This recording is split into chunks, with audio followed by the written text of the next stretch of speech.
가룟이 아닌 유다가 이르되 주여 어찌하여 자기를 우리에게는 나타내시고 세상에는 아니하려 하시나이까?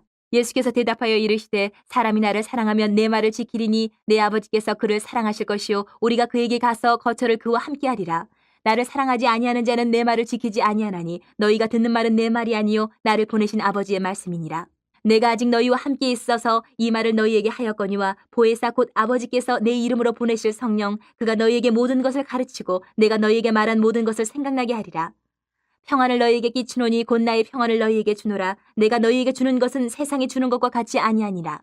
너희는 마음에 근심하지도 말고 두려워하지도 말라. 내가 갔다가 너희에게로 온다 하는 말을 너희가 들었나니 나를 사랑하였더라면 내가 아버지께로 감을 기뻐하였으리라. 아버지는 나보다 크심이라.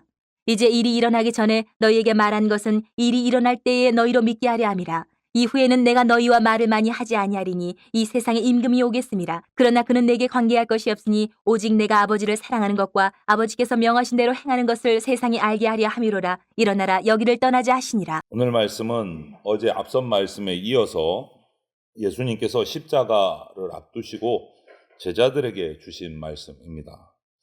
주님이 떠나신다라는 이 말씀 앞에서 어제도 그렇고 제자들의 마음에는 근심이, 두려움이 찾아와서 지금 혼란스러운 상태입니다. 이렇게 흔들리는 제자들에게 예수님은 믿는 자가 어떤 사람인지 또 그런 믿는 자, 그런 사람에게 어떤 은혜가 주어지는지를 오늘 이 말씀을 통해서 분명하게 말씀해 주시면서 이 흔들리는 제자들, 두렵고 근심하는 제자들에게 이 마음을 그 앞으로의 할 일들을 알려주십니다. 먼저 22절부터 24절을 보면 가룟 유다가 아닌 다른 유다가 예수님께 묻습니다. 왜 주님은 세상에서 자신을 나타내지 않습니까? 우리에게만 나타내십니까? 이렇게 질문을 하니까 23절에 말씀하십니다.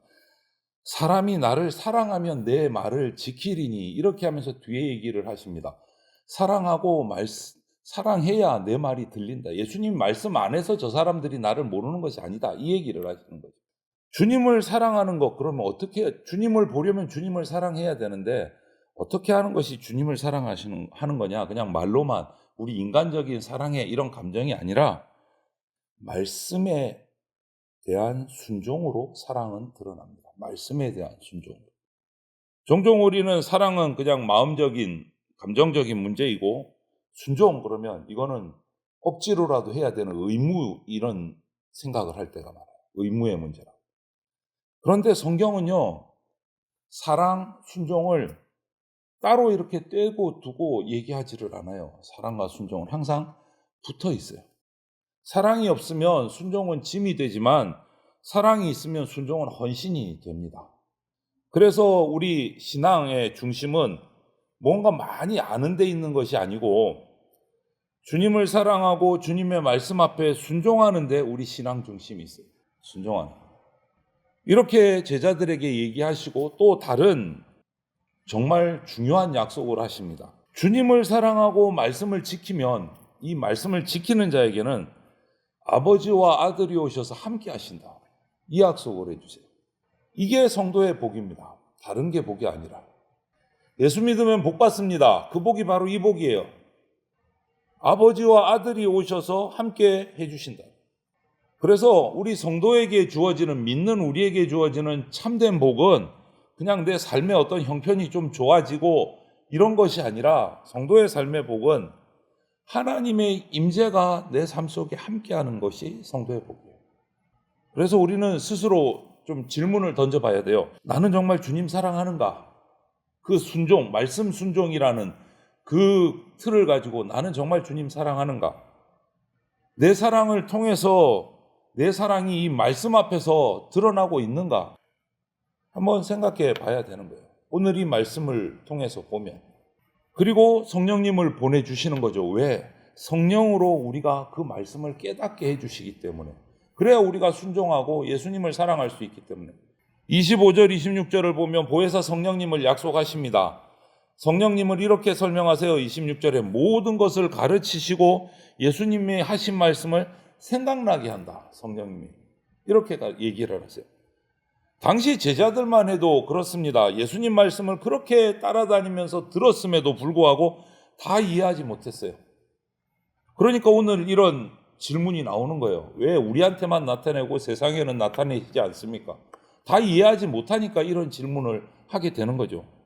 십자가도 부활도 예수님이 지금 떠나신다고 하는 이 떠나심에 대한 말씀도 충분히 깨닫지를 못했어요.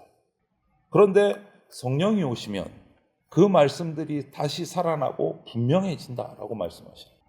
우리에게도 마찬가지로 적용될 수 있습니다. 우리가 성경을 읽어도 이해되지 않을 때도 있고 설교를 들어도 금세 잊어버릴 때가 있어요. 그런데 성령께서 역사하시면 잊었던 말씀들이 살아나고 희미했던 진리가 밝아진다. 그래서 성령님의 사역은요, 언제나 우리를 말씀으로 인도하십니다. 다른 데로 이끌어가지 않아요. 말씀으로. 말씀을 더 깊이 깨닫게 해주시고 그 말씀이 내 삶 속에서 적용될 수 있도록 도우시는 분이 성령님이시다. 그래서 우리는 늘 기도해야죠. 이것을 알면 성령님의 도우심을 구해야 됩니다. 성경 읽을 때도, 설교를 들을 때도, 기도를 할 때도 성령님 가르쳐 주십시오. 깨닫게 해 주십시오. 보여지게 해 주십시오. 성령님께 기도해야 돼요. 성령께서 말씀을 밝히 비춰 주셔야만 그 말씀이 우리를 변화시키는 것이겠죠.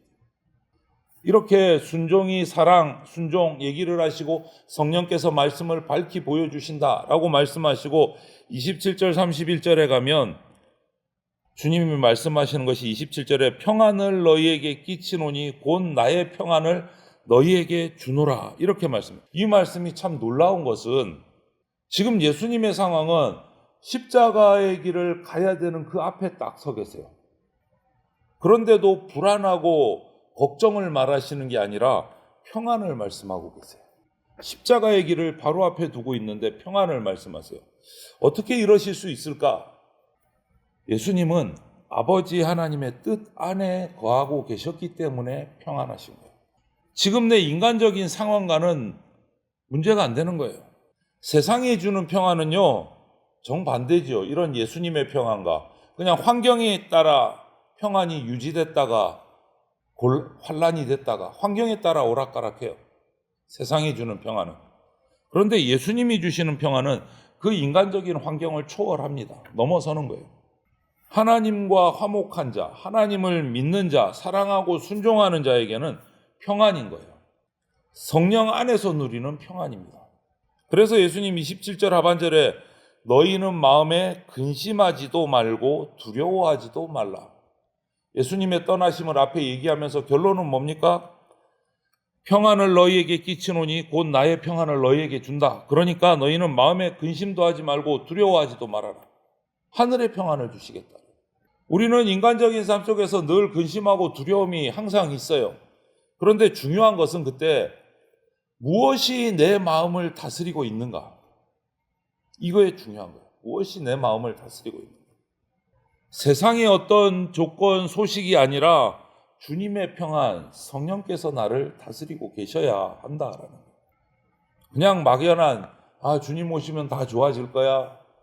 주님 내가 사랑하는 마음이 있으니까 다 좋아질 거야. 이런 낙관이 아니에요. 이 평안은. 하나님이 나를 붙드시고 하나님의 뜻은 실패하지 않는다라는 이 확신, 믿음에서 오는 평안이에요. 그 말씀이 27절 말씀이에요. 그리고 31절에서 예수님은 마지막으로 아버지를 사랑함으로 아버지께서 명하신 대로 행한다라고, 그 말이 뭐죠? 십자가 길을 가는 의미를 설명하시는 거예요. 아버지를 사랑함으로 아버지께서 명하신 대로 행한다. 이게 뭡니까? 예수님의 순종이에요. 순종. 결국 사랑과 순종과 평안이 하나인 거예요. 연결이 되는 거예요. 십자가는 억지로 가신 길이 아니라 아버지를 사랑하기 때문에 끝까지 순종으로 가신 길이다. 그렇기 때문에 내 마음이 십자가를 앞두고 있음에도 평안하다. 그러니까 너희도 평안하라. 왜? 그 길이 바로 구원의 길이 되기.